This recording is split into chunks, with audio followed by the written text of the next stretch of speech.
Welcome to Policy Driven, everybody, a podcast on global transport policy and mobility. My name is Thomas Jérémy Hayden-Lefebvre, and I'm joined by my co-host, Mark Watts. Today, we are delighted to be speaking with Louis Lammertyn, an entrepreneur, a strategist, and the co-founder of BookBetter, a platform dedicated to making sustainable travel simple and accessible. Louis is also a good friend of the Green Mobility magazine and has been an editorial board member, like Mark, since the absolute beginning.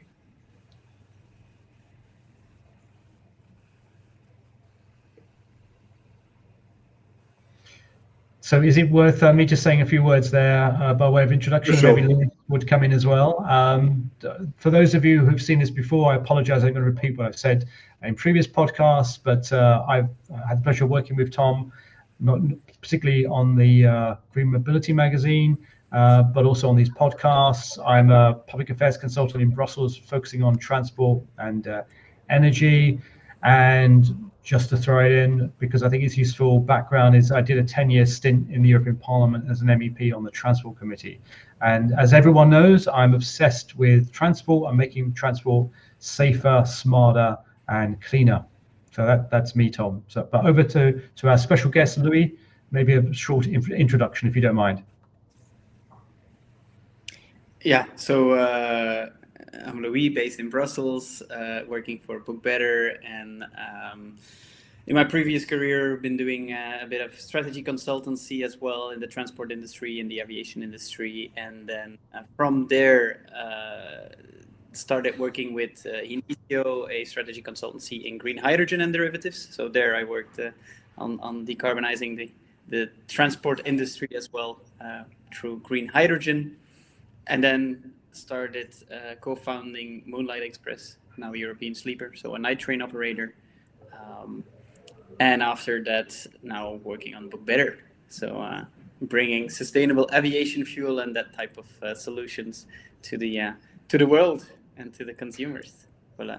Thank you, Louis, for joining. Well, I'm sure we're going to dive into all of that.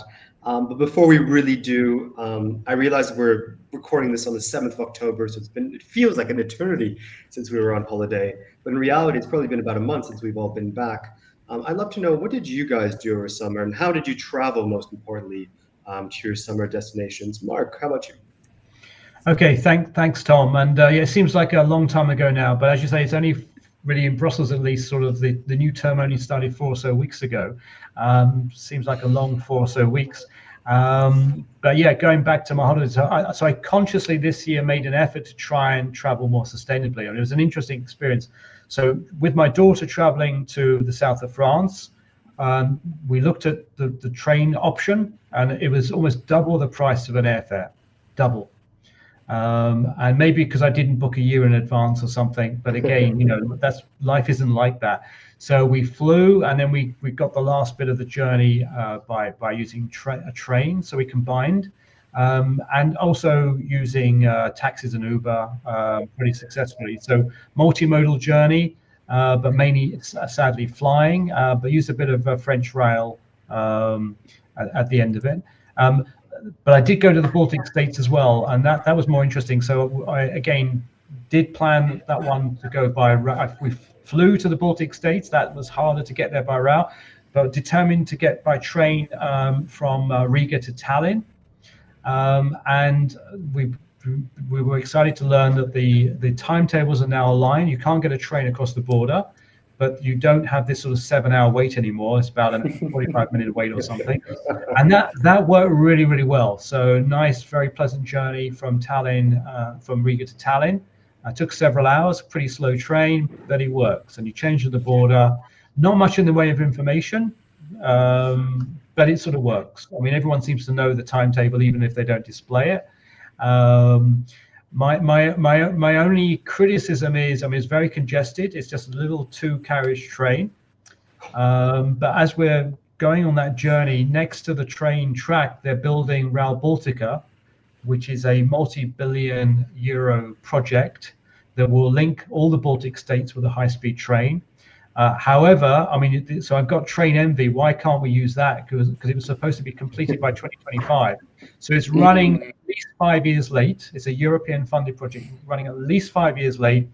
and the budget's gone from, I think, 6 billion euros to about 25 billion euros. Completely crazy, yeah? So even I'm a public transport fanatic, surely that's a project out of control, and it's not being delivered on time. So, I think it's good what they're doing in the Baltic states, but we've got to sort out major rail infrastructure projects like Rail Baltica. So that was my holiday. That sounds, Mark, there's inflation. From 6 billion to 24 billion, it's the cost of living crisis, even for Rail Baltica. Yeah, I wish that was the only explanation, but I think it's maybe a little bit more. Besides for being small, how would you compare the quality of the train services in the Baltics compared to what we're used to in Western Europe, namely in France, Belgium, and Germany? Well, from my experience this summer, from the functionality, the trains are quite modern, they're clean, well managed. There's a member of staff, and so it was on time, which I guess is the most important thing for most public transport users. It was affordable, much cheaper than in Western Europe or including the UK. But I guess I'm so conditioned by the UK, where you have like an announcement every 30 seconds, and you have timetables everywhere, and there's screens showing real-time information. I'm so used to becoming completely dependent on both the apps, written timetables, announcements, staff, information. Baltic state culture, at least my experience, no information at all. So you had to get social and ask around the... Exactly. You just ask someone randomly and they go, well, it arrives of course it arrives on this platform. I said, well, why isn't there a sign saying it's going to arrive on this platform? Well, because it's either this one or that one. Yeah. Nice. In Quebec, where my family is, there's a train station and there's only 2 lines, towards Quebec City and towards Montreal. So you can't really go wrong. Perhaps, you have a bit of that small town feel, even in I don't know what Louis thinks, but I think like the over communication in the UK is actually quite unpleasant. These endless announcements, particularly in London, where if you want a bit of peace and quiet, you're in the quiet carriage even sometimes, and you just have announcements. It's not even multilingual; it's just in English. But and of course, there's also the see it, say it, sorted thing every 20 minutes about security. If you see a suspicious device, don't forget to report it to the security services, who will have it removed and maybe destroyed. And it's just endless. That becomes even worse. That becomes even worse if you're on night trains and they over communicate, because then if it's early in the morning, late at night, that's the worst thing that can happen, right? Yeah, absolutely. Sleep interrupted by a lovely voice telling you that you're still 6 stations away over the one you need to get out. And it's not exclusive to trains either. I don't know how many of you gents travel across the Atlantic. Perhaps I do a bit more often because my family's based there. But it's a 6-hour flight. You're falling asleep, and they wake you up 2 hours before you land in Paris or London. And I just want to sleep. There's no reason to wake me up for a small Tetra pack of overly sweetened orange juice. This is maybe a point that Louis, with your experience, can respond to. That there's sometimes public transport or aviation, particularly, but also trains. The people that run them, I'm sure they're well intentioned. They're doing this because they think it actually helps the customer. But do they really speak to the customer to actually ask them, what do you want? Do you actually need this information in this format? I think sometimes they've been on a course, they know they need to communicate better with the customer, so they just go over the top. Yeah, and it, as you say, some of the information, or it's just communicated too much, or actually you can't even hear what they're saying anyway. You just hear this noise. Yeah, I think it's definitely underdeveloped, and I think it's a pity, because probably it wouldn't take that much effort to do it properly, and it could significantly contribute to the experience, like the perceived quality of a trip. That was the whole thing when we were developing Moonlight Express and then European Sleeper, the night train. We really had to kind of sell the quality of the experience versus all the other assets, in terms of, it's not just about the travel time, right? Because it happens at night. It's about the quality or the qualitative time that you get at the destination, and also the qualitative time that you get on board. And I absolutely think there's lots of improvements possible. I had my co-founder of BookBetter on the phone this morning. He flew to World Aviation Festival. Of course, he flew on SAF. Huh? True. There you go. But he said lovely improvements on the number of seats that they fit in this aircraft. But I'm too tall. Like, this is, I know it's for sustainability reasons. It doesn't work for me anymore. Like, I had really pain when I arrived at the destination. So it's this kind of trade-off, where how functional do you want it to be? How far do you want to push sustainability? There's definitely still lots of changes we can make in that angle. But does it have to come at the comfort of travel or not? It's a tricky one, a tricky trade-off. On a related point, I studied aviation management, and I think one of the challenges with airlines, and I'm sure the rail system is also the same, is that it's built by people, which is wonderful, that are really passionate about the industry, but they sometimes forget that their clients and their customers don't share that passion. So they really forget to put themselves in their shoes. They're saying, "Look at us, we're doing great things, we connect people," but they don't realize that people just want to be left alone. They don't, they're not taking the plane because they love planes. They're taking the plane perhaps for a business trip or to go see friends and family, or God forbid, sometimes, in many cases, for a sad reason, medical appointments, a death in the family, and they just try to, I think the stakeholders always they forget that point, that users have varied use cases and perspectives. And don't necessarily value being woken up, 4 hours into a 6-hour flight, or necessarily need to be reminded of the existence of the British Transport Police every 15 minutes. Exactly.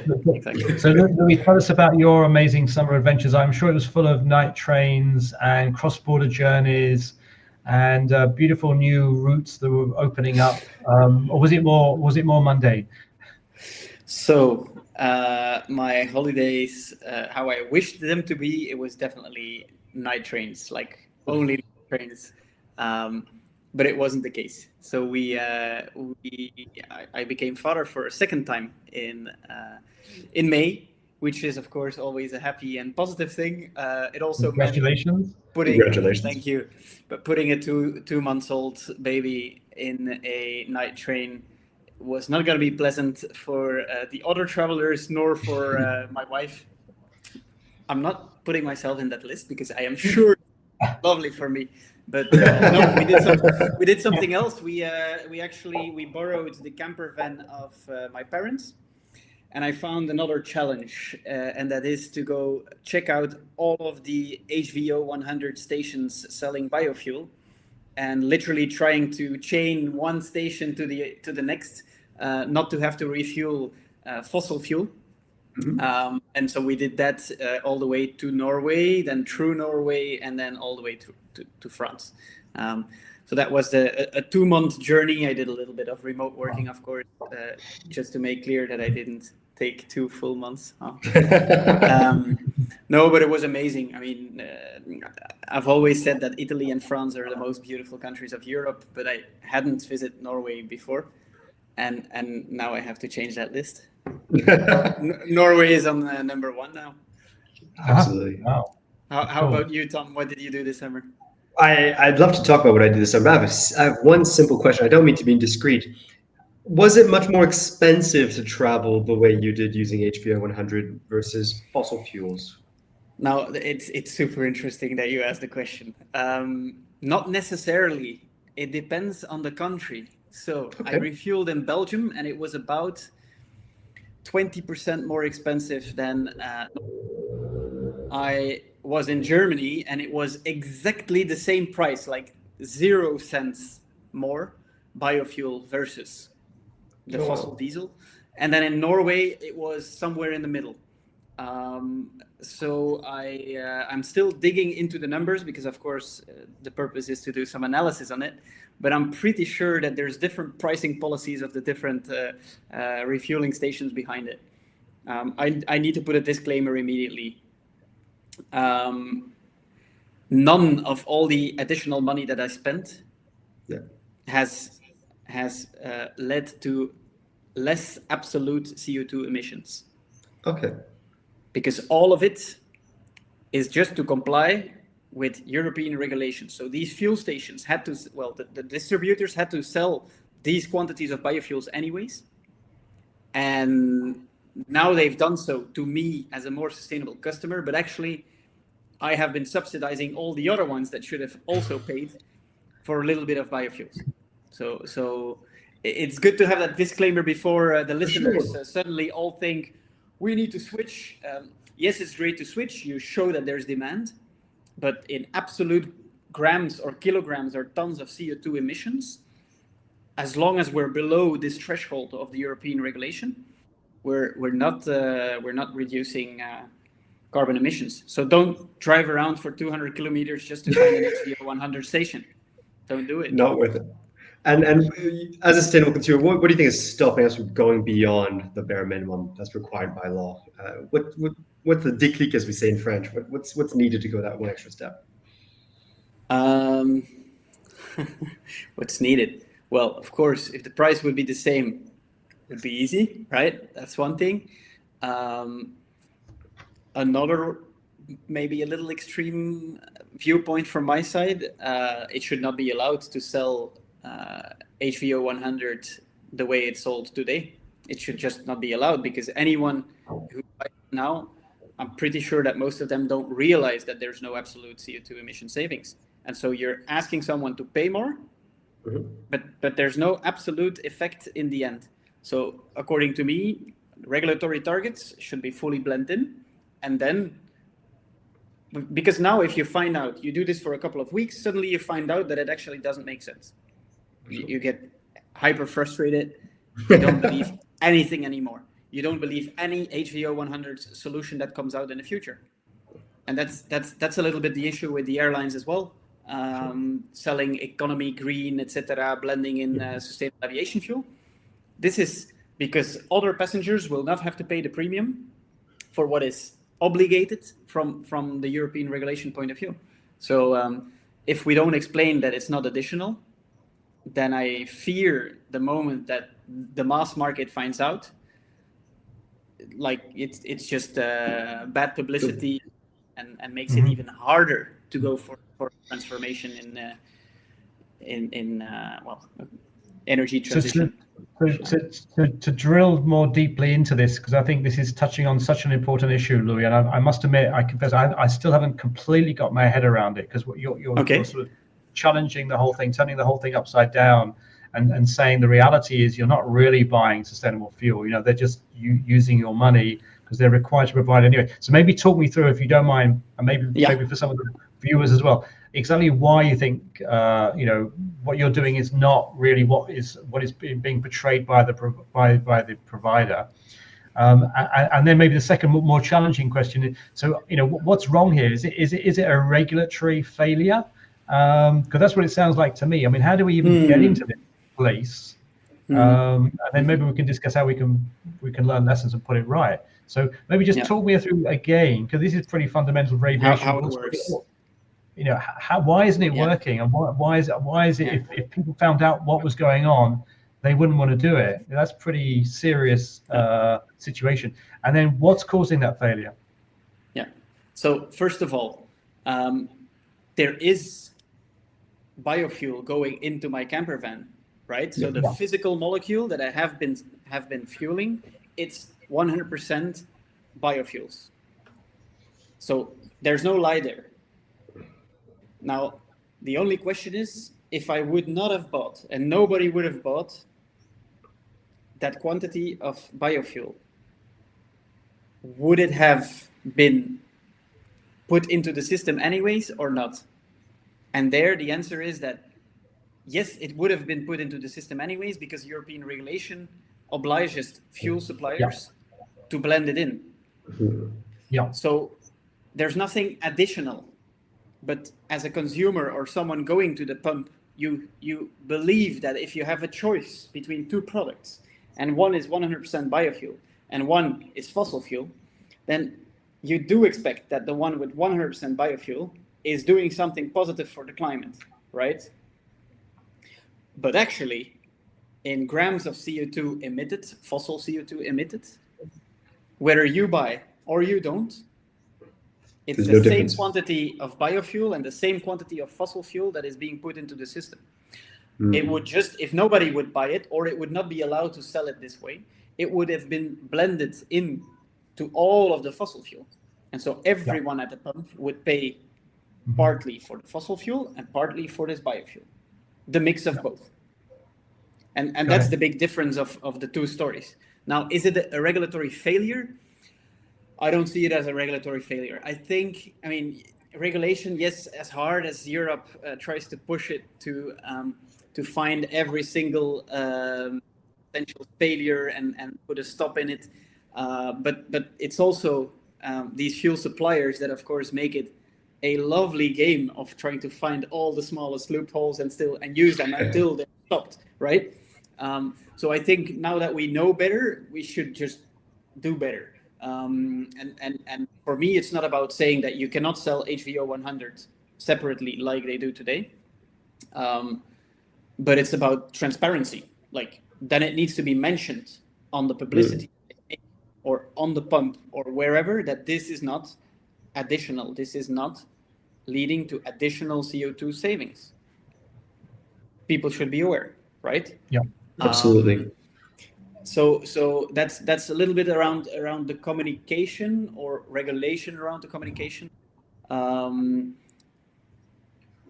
imagine that you would do this, and already today. So I've been asking at every pump where I went, how many people actually come here to buy HVO 100?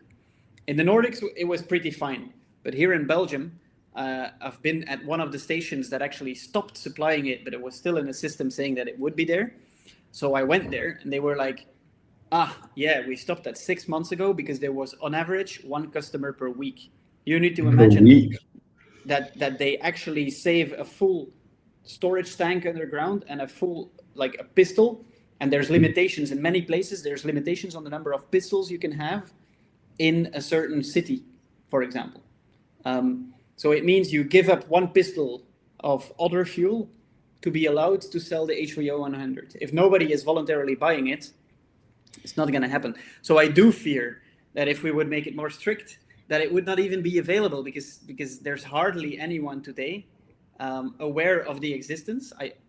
I don't know how aware both of you were that you can go to a pump and get biofuel.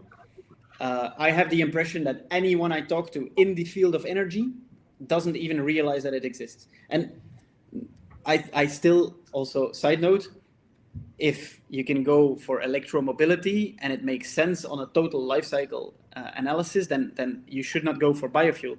But that's the tricky point. If you look at the overall life cycle emissions of the production of a new vehicle plus the utilization, then it doesn't make sense for your grandfather to buy an electric Tesla now. If they take it out once per week, twice per week to go to the supermarket, they would be way better off, life cycle analysis wise, to just refuel it with biofuel. So, well, you asked me earlier what I did this summer, and there was a link, yes. And I took a lot of buses. And I don't know if they were biofuel buses. I don't know if they were LPG buses. I just took a lot of buses. Tom, if I may, if they didn't tell you that it was biofuel, I'm sure it wasn't. I'm sure it wasn't. I'll have to bring it up with Flixbus and whoever else we used. I think it was ALSA as well in Spain. But yes, I did intermodal. Perhaps I did the greenest thing compared to some, maybe not. My partner and I, we went down from France to Portugal by train. By way of Basque Country, Biarritz, San Sebastian, nice. Bilbao, had delicious food. I might have put on a kilo or two, but I think it was well worth it. And then spent a few days in Bilbao, and then went down to Madrid, and from Madrid to Seville, and then from Seville took a bus over to Portugal. Portugal and Spain are really close to each other, but they're actually very poorly connected by means of any mode of transport, fundamentally, besides the private car or the plane. There is an ALSA service, which is a bus between Seville and where I wanted to go in southern Portugal. If you book in advance, it's quite cheap. It's probably like 12, 15 euros. But if you book last minute, it can be more expensive than a taxi. which just goes to show that I don't think there's not much competitive pressure on some of these operators in the region, which is invariably is an issue. We're talking about travel between two member states. Even if the regulation allows for, well, not in this case. We go from southern Portugal, so the region of Faro, to the region of Santa Luzia, so Seville. It's a lovely country, it's lovely countryside, but unfortunately travel within it is not always as simple as one would wish, especially if, within two neighboring countries. But I don't think it's new. We took a taxi back from Portugal. We flew back up, though, because it took us a few days to go down. And my partner is a lawyer. She doesn't have a lot of holidays. And I don't think she would have wanted to spend her holidays on the train coming back up, which is very understandable. But on the taxi home, there was a bridge between Portugal and Spain, which was only erected in the 1990s. I think it was 91, 92, which isn't that long ago. And before that, they had to take a barge or a boat to traverse a body of water to connect Spain and Portugal. Nice. So when we talk about European interconnectivity, I think it's a very real example of it that I've seen personally, that it wasn't always that easy. It's still not that easy, and we could do more. No. But it is definitely, I think, there's room for improvement, but definitely it was a lovely trip and a great way to see the countryside. It's beautiful, but you remember last year, the year before, World Aviation Festival was in Lisbon as well. And I did go there by train as well. Yeah. How did you do it, by the way? It was very challenging for us to find a way to go.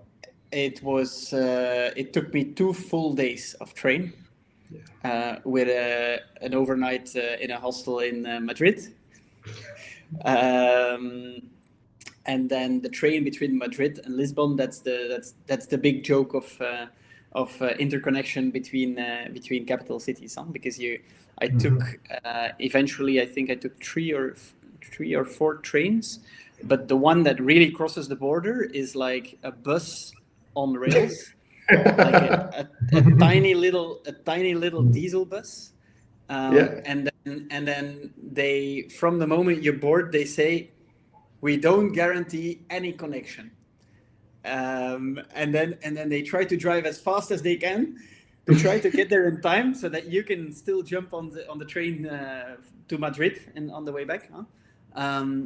If you miss it, you're just stuck for the day. So you just have to deal with it. Yeah, you deal. Yeah, but they said that they would reserve hotel rooms, but then of course I would miss all my other connections. So I already called around and I found like 5 people in the same train that wanted to share a taxi, to still try to drive to Madrid, to still try to another city before Madrid, to then take a train to Madrid. Like we were already figuring out the backup plan, and so we were 14 minutes late, and the train would have left at minute 15. So the whole, I think we were maybe 50 people in that little bus on rail. Wow. We ran in, doors closed, bam, and we just made it. But apparently it's daily business that people just get stuck at the border between those two countries. But Louis, it's another example, if you like, between the disconnect between well-intentioned public transport providers and the customer, the passenger, who has to deal with this on a daily basis. If this happens every day, as you say, and this is a connection between 2 capitals, of the 2 capitals of 2 member states. I mean, if we can't get it right there, where can we get it right? And a bit like you already pointed, I mean, you don't need regulation here. It's just you need an outbreak of common sense.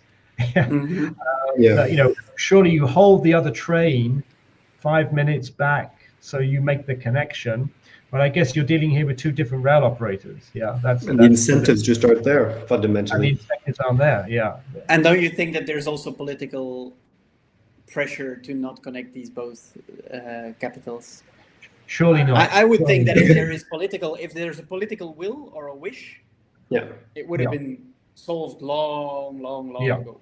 There is trains operating on lines that make hardly any sense because there's a local politician that wants to get that connection.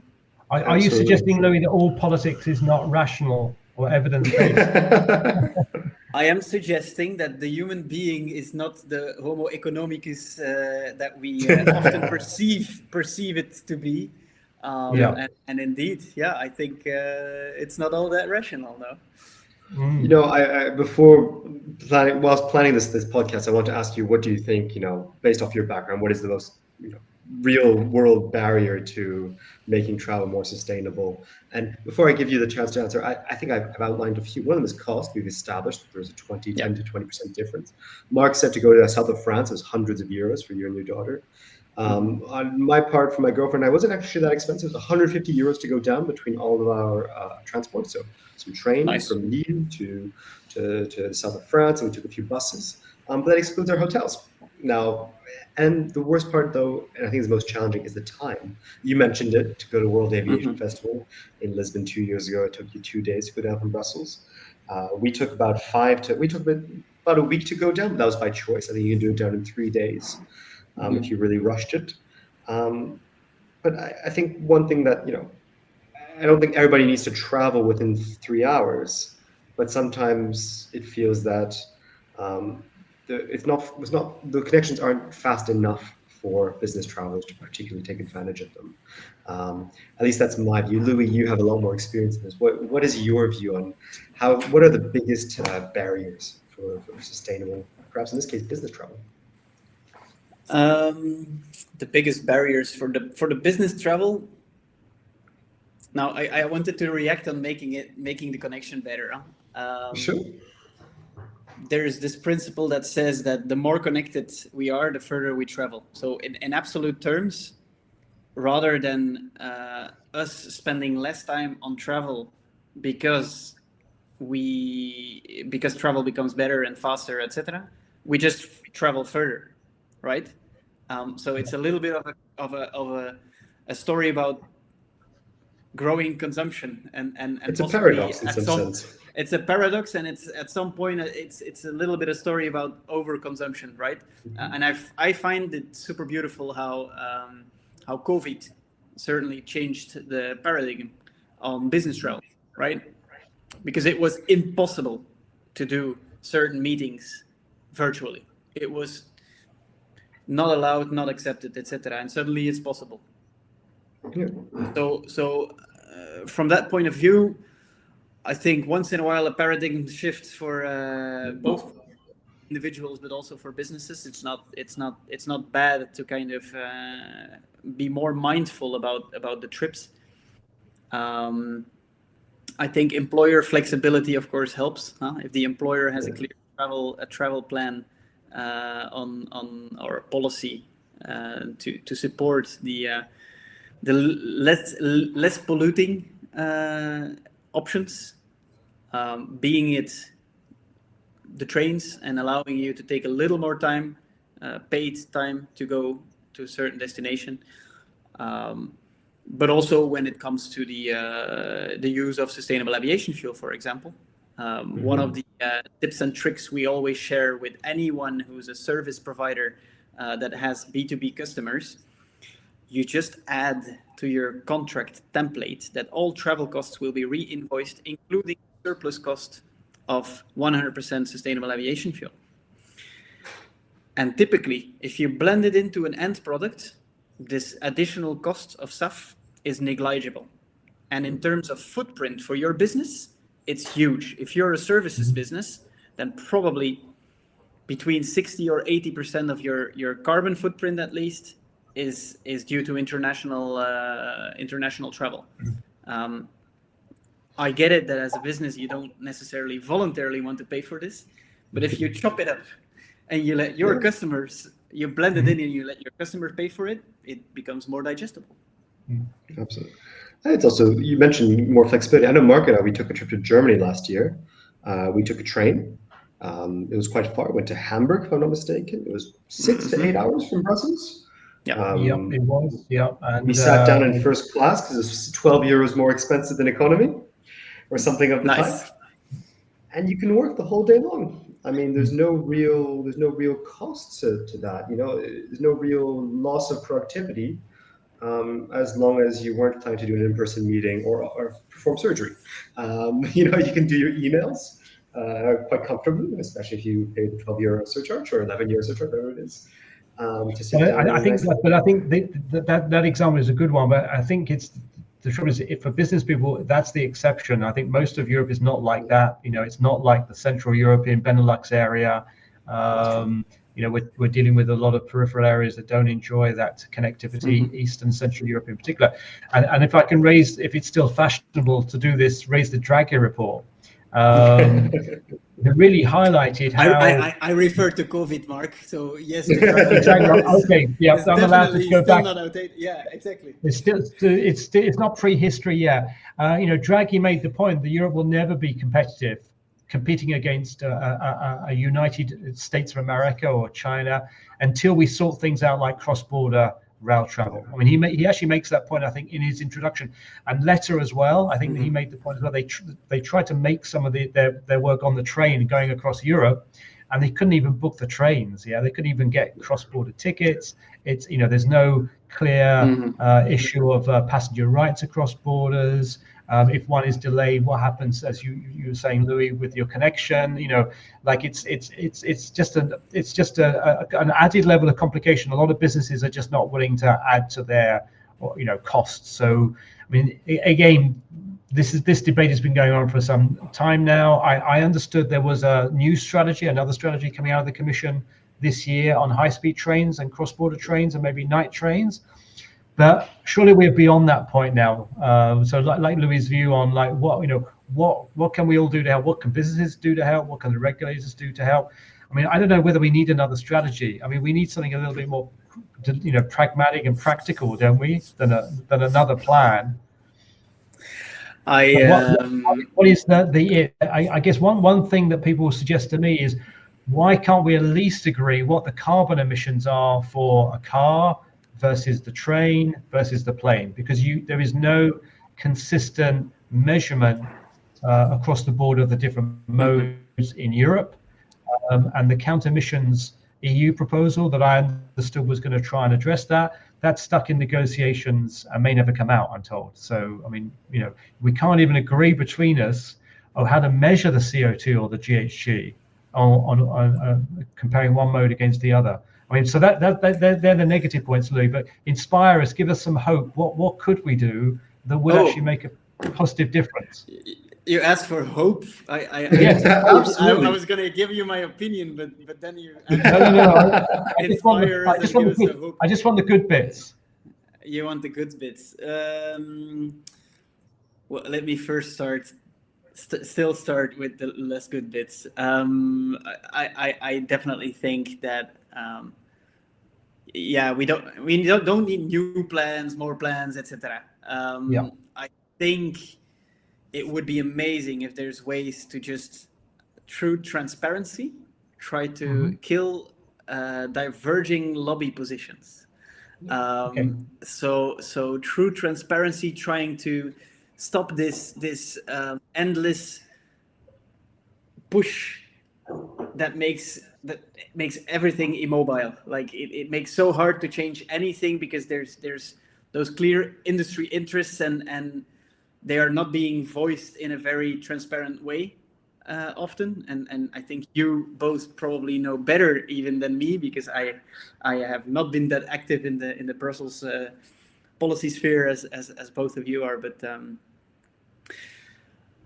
the topic like sustainable aviation fuel, these diverging lobby positions on all the small letters in the regulation, saying we're all for, but then in the back actually lobbying for changes, opening small little doors that completely shift the possibilities of certain businesses that are trying to do good, right? And okay, no need to blame anyone, but let's say that traditional oil and gas has often played a very big role in pushing back, and if it's not pushing back, in delaying certain aspects, making life pretty difficult and depressing new entrants that could actually bring solutions. So my positive note is, I think we don't necessarily need a lot of additional technological solutions. We need to roll out massively all of the things we have in parallel. Like stop waiting to see new stuff being developed, but just start rolling out whatever is available. And that's a little bit our overall frustration in the aviation industry. But I think, yeah, it's similar for rail, right? You know what needs to be done better, and we know how to do it. But if certain member countries, the rail infrastructure, etc., they don't want to collaborate because they're used to their old working mode, then yeah, definitely we need someone to kind of tear this open and make it work differently, right? Louis, you rolled something out a few years ago, which was Moonlight Express, which turned into European Sleeper, which is now widely considered as one of the most successful private night train operators. There's other ones, Nightjet, operated by the Austrian Railways. And recently, a Berlin startup called Nox Mobility announced its plans to connect 100 cities. Yeah. They're taking a very different approach than perhaps what you did, but there is a revival. Concretely, what was your experience with regards to the rollout of night trains, and what advice would you have to these up and coming players or anybody who's excited about it? Are we right to get our hopes up, or should we really take a good hard look at the dynamics at play in the market? So definitely we should keep our hopes up, because this is just an alternative way of traveling, which is amazing, and I personally love it. And if the comfort can improve by companies like Nox or others, European Sleeper, of course, with newer rolling stock, then yes, we should keep our hopes up. My experience was that these are the type of businesses you need to take literally step by step, and it's small steps. And it's steps that require lots of energy just to move ahead a little bit. I'm really proud to see what Chris and Elmer of European Sleeper have managed to do, because I'm not actively involved in the business anymore. But so since 5 years, they pull these steps forward, and the hardest ones to pull is whenever you're negotiating with the ones managing the infrastructure to get your slots, when you're negotiating with regulators, governments, to try to actually open up this so-called open market, which in reality is often still pretty closed, or that slow that it seems closed. So yeah, it's not an easy task, but I absolutely think that there's a big future for night trains next to all of the other mobility solutions. When it comes to addressing it, because you refer specifically to Nox, if I understand the business model well, there the idea is to have fancy new rolling stock and then start operating. This is a completely different approach than European Sleeper saying we'll start operating with whatever is available. And then with these cash flows, you can actually justify investing in new rolling stock. We've seen Midnight Trains in France. It was an amazing project, very inspiring. We always felt intimidated when we were looking at what the guys were doing, until suddenly we see this debt ladder popping up. And it's not surprising, because we've seen it from the other side, the capex, the investment that is required. If you imagine that it's, let's say, bluntly speaking, between 2, 3, up to 4 million euros for a coach, one coach, and you need 10 of those for a train. So we're talking about 20, 30 million euros for one train. So for a line, you need at least 2 of these trains. So you double it. To operate a profitable company, you need 5 lines. I mean, you tell me how you can easily get to a 500 million euro acquisition of rolling stock, or 1 billion as a startup. It's very difficult, right? But my question is, Louis, people did it for airlines in the 1980s and 90s. They were willing to, support Ryanair, which was then probably 2 lads and a prop jet. I'm pretty sure that's what it was. And it's now, they can get the cheapest credit available on the market because they're the largest firm. Why aren't investors following the money here? Why aren't they putting any money in the rail system? Or asset Well, finance, for example. one, it's slow to build. Okay. I mean, it takes multiple years to build these cars, and then you build them for specific zones where they will be operated. So you have limitations. For example, if you want to travel to Italy, you need additional sprinkler equipment, etc. on board. Spain, you have the wide gauge, narrow gauge differences. So where for an aircraft, it's pretty damn simple and flexible to just put a pilot in it, put fuel in it, and take it away from the airline and move it to another airline. Even a bit of paint. I mean, it's not cheap to repaint an aircraft, but it's definitely not cheap to paint a full train either. It's pretty damn costly. Hence the stickers of Europe, the existing color of the coaches. So yeah, it's less flexible, and you need this flexibility to, if you pool it and you're 100% sure that you will always be able to position it somewhere, it's way easier than and aircraft is global repositioning that you can do as a business. So that's pretty nice, right? With these sleeper trains, it's not going to be global repositioning. It's going to be within Europe, and then it's going to be even with additional limitations. And the number of operators is also smaller. The number of state incumbents that have their own business models of securing rolling stock, which are not open to private operators. Let's say that there's still a bit of work to do there to open up and to really liberalize the market. So I'm very curious to follow what Nox is planning to do. I wish them all the best, but curious to see how it's going to happen. Mark, have you ever taken a night train? Me? Yes, you, Mark. Have you ever taken a night train? No. I don't think I have. Yeah. I think no. Actually, that's not true. Once in my life, I think Helsinki to the far west of Finland. I took one, but a long time ago. Yeah, it's not something I would. I've always one of my life dreams, to talk about hope, was to go on the Orient Express. Yeah. Yes. Until I checked out how much the Orient Express is. Even as a once in a lifetime dream, it's probably a dream that will never come true. Because it's just crazy expensive. So maybe I should just try and get it out of me and just do a more conventional night train experience to Berlin, for example. Caledonian Sleeper. Caledonian Sleeper. Okay. Good tip. You need to take that one. You go to you go into Scotland and you just enjoy. I think the hopeful thing about this conversation is that I think whilst 5 or 10 years ago this would all have been a bit of a dream, like no one's ever going to go back to night trains in Europe. We're never going to improve cross-border trains. It's outdated, old-fashioned. Actually, at the moment, there's not many people now who argue against it. There's lots of practical problems, Louis, that you've very eloquently highlighted.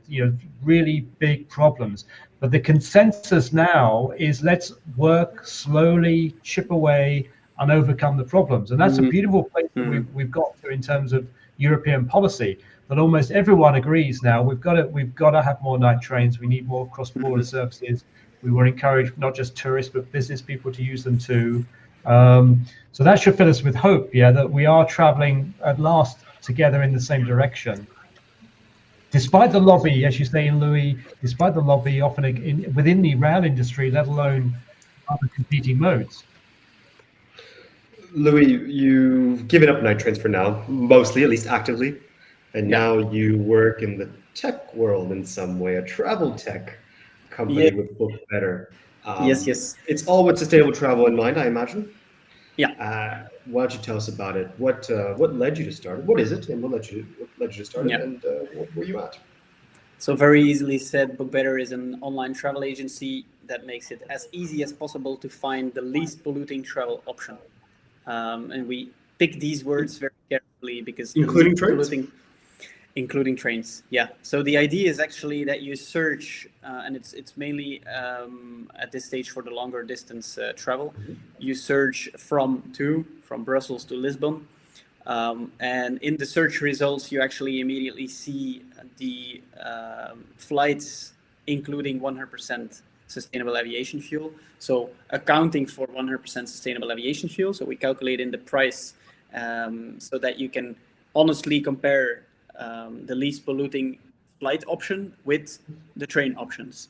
The idea is that then, because of the Scope 3 emission certificates, we can actually make sure that if you pay €1 more for sustainable aviation fuel, that there's 1 liter more of sustainable aviation fuel that goes into the pipeline system, and 1 liter less of fossil jet fuel going into the pipeline system, meaning 3 kilograms of CO2 for that 1 liter. And of course, you're going to be consuming multiple liters for a flight. But so it's actually possible to digitally support the uptake of these products. And of course, since we talked about additionality, in our case, this is fully additional, right? Our customers, if we ask you to pay more, the idea is that you also have absolute less CO2 emissions.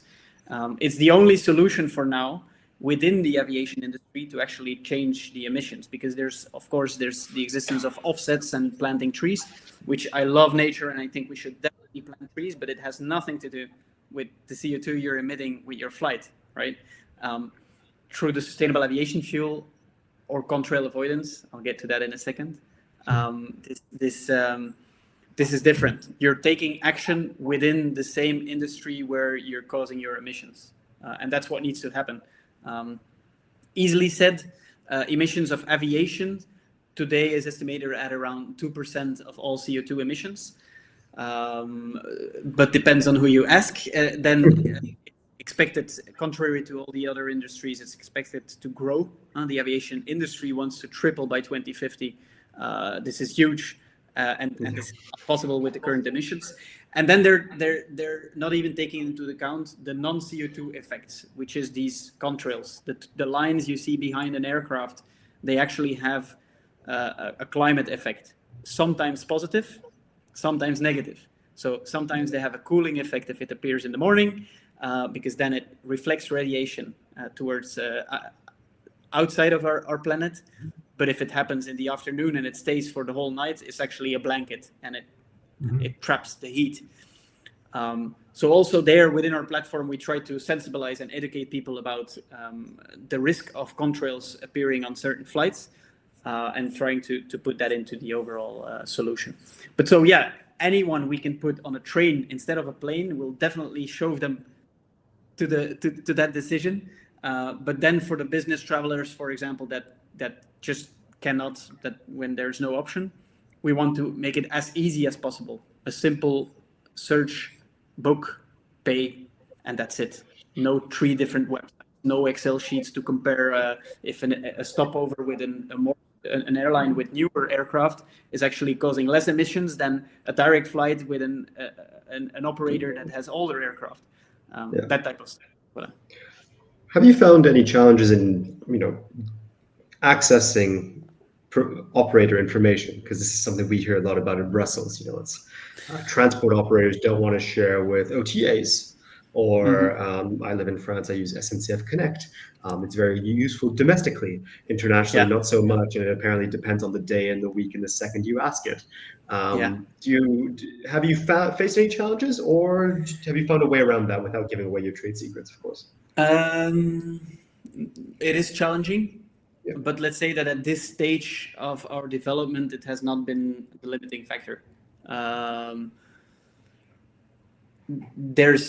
If you book through an online travel agency, there's always still the option of directly with the airline booking additional luggage, etc., if you would really want. So you can already book additional luggage through us. Of course, we'll tell you that also the weight of your luggage is something to be aware of and causes additional CO2 emissions. But so yeah, we have what we need in terms of basics to be able to give a very decent service. and yeah, from there we need to build up, and we'll definitely still face some of these challenges, but so far it's not the biggest problem for us. Well, from one startup founder to the next, and I think Mark also operates a micro SME. I think we all wish you the best of luck with it. What stage are you at with the business? Can we book flights through BookBetter? So yes, you can. You just need to get a login first, because Absolutely. we're currently using the platform behind the login, so that we can stay very close to the customers, collect all the feedback, and we have a bunch of developers here that immediately when something comes in, a feature that we can improve, something we can adapt, that we do that. And actually, our first target is towards events, festivals, international events and festivals, and making it easier for them to, without additional cost, push this platform to their visitors and significantly reduce their carbon footprint. So the idea is a bit of a B2B2C approach. But if there's a lost soul that has strong values and wants to fly in the least polluting way, or book their trains, and they're always welcome to stop by as well. I think you might get an email or a login request from me very soon. I'm sure on that point, Tom, I mean, I want to try out BookBetter, so I'm sure if you don't mind, Tom, maybe in the link, we'll put a link below, Louis, if you don't mind us sharing the link later. And, yeah, perfect. For those of you viewing now, check the link below, because I'm definitely going to check it out. Sounds like a great idea, exactly what Europe needs. So, and it's wonderful to hear someone who is just getting on with it. They're not waiting for regulations or strategy or policy change. You're just doing it, and it's very inspiring. So thanks for joining us. Yeah, thanks for inviting me, and it was a lot of fun to discuss. Well, thank you so much, Louis, and thank you everyone who listened to this episode of Policy Driven. We have plenty of other episodes planned for the weeks and months ahead. We also have a handful of other exciting news which should be coming out very, very soon. Be sure to follow us on social media for all of that, and to subscribe to our newsletters, and go check out BookBetter.travel for Louis' latest platform. Thank you, Louis, and thank you, Mark. Thanks. Goodbye. Thank you. Bye-bye. Bye.